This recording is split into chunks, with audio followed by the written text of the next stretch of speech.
You're one of the few top female executives in this country. We still have a problem with this. Do you think it's getting any better? Oh yeah, it is definitely getting better. But you have to take the long view on this. The girls that are in college today or graduate school today will be taking senior leadership positions 30 years from now. And so there is patience here. But I think there's a lot more acceptance. There's a lot more degrees of visibility about what you can be. And role models are really important to men and women, to African Americans, to Latinos. You sort of go, oh, okay, I can do that. Yeah. I see what she or he is doing. I can be like that.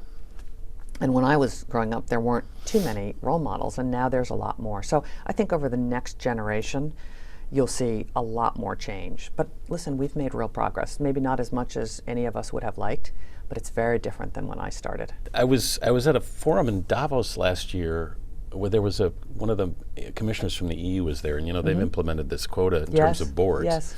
And the woman said, I hate quotas, I was opposed to quotas, but this quota worked. Yeah. So I'm probably not a believer in a quota system per se, but I am a believer in intent.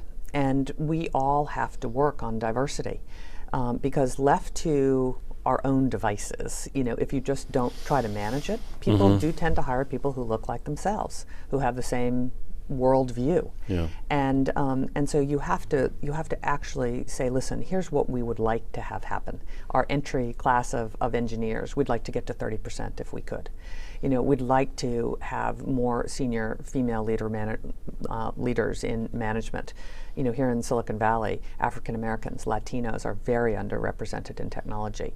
That won't change unless those of us who run big companies and small companies actually say we are going to change this. Well, I would think with a tech company, if you're not thinking far in advance, you're going to get left very far behind. You are. Very quickly. And the cycle of technology innovation, in my view, is shortening.